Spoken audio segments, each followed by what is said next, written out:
omusirikale omwe yaŋŋambye ng'alinga asaaga nti gwe Lukwago tumanyeewo okwata n'endowooza agamba bakwata nsingo oba banaakwata walala gye baakwata olulala.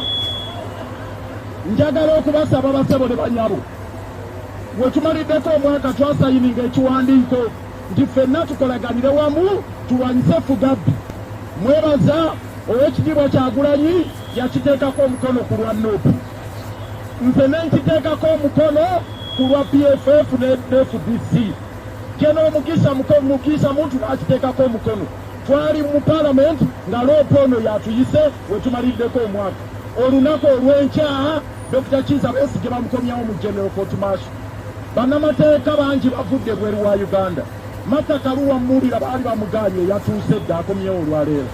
Bannamateeka bangi abavudde ku lukalo lwa Africa ne bannayuganda aba Law Society bamaliridde, aba East Africa Law Society bamaliridde, International Bar Association emaliridde, Civil Society emaliridde, naffe tumalirire. Era enkya tugenda kufaafaagana ne Freeman Mugabe mu General Court Martial. Tulina okulwanagana, mwenna twagala amaanyi tugagatte tukole ekyo. Ekisemberayo ddala mwabagenda e Kawempe, kati nkyogeranga Lord Mayor w'e Kampala, mwabateekateeka okwesimbawo e Kawempe North Ssegirinya tufune omusika. Kituufu agenze tulina okufuna omusika, naye mbasaba ekintu kimu nga Lord Mayor w'ekibuga Kampala, nga komanda w'ekibuga, njagala obategeeza kino. Olwale tetubangako na by election mu kibuga Kampala, yali ku bwa local government eya Winnie Makungu. Eno ye by election esoose mu kibuga Kampala. Ekyasembye yebadde eyo Kisoro, bwe mwagenda Yosebo walaba bye babatuusaako. Mwami Museveni ku luno kamujjukizi Ssegirinya yamufiiriridde.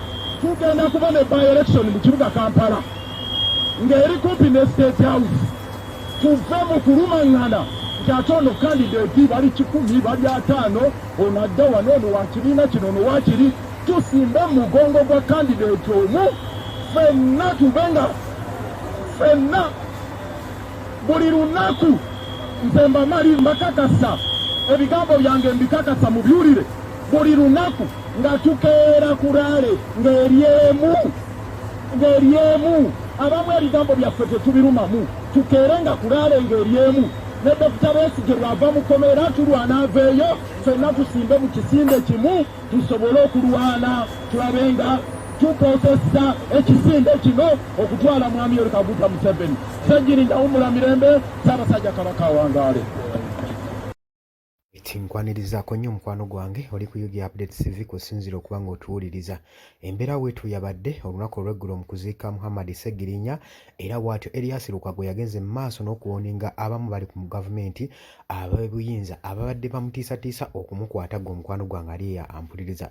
Omanyi tuli mu biseera bya bunkenke nga n'akalulu ka 2026 katuuse general elections. Tulina okubeera bulindaala okulaba nga twebereramu mu buli kimu ekigenda mu maaso gwe mukwano gwange ali ampuliriza. Nagamba nti nno twawulirako nti gavumenti erina enteekateeka ezikwata abonna bonna beesuubira okuba nga beesimbawo, bonna bonna abagiinako akakuku beesuubira nti nno tosaba badifeatinga mu kulonda obakwata obaggalira mu kkomera, so that akalulu kagenda otutuuka nga tebaliiwo nga already baliko kifayiro nti bakwate, n'olwekyo fayiro gye baliko tebasabozesa kubanga bagenda mu kalulu ka 2026 baba babeera ku ballot paper. Omwe muri Robert Kyagulanyi Ssentamu n'abalala bangi nnyo sijja kubamenya, naye nga twawulirako nti gavumenti erina enteekateeka era n'obujulizi obumu obusinga bwavaayo gwe mukwano gwange ali eyo ampuliriza. So abakulembeze baffe twebereremu buli kintu tubeere vigilant nnyo ate tubeere beegendereza. Wabaayo omuntu akufaayo ng'akusosonkoleza oba munnabyamafuzi ng'ali eri mu ruling regime, gwe tofaayo, guguma otuuke kalulu ka 2026 buli kimu kijja kubanga kiwedde gwe mukwano gwange ali eyo ampuliriza. Mbategeeza nti nno mbaagala nnyo mwali kwekumira ku UG Updates TV. Gwagala osubscribinga genda wansi ekigambo weekiri.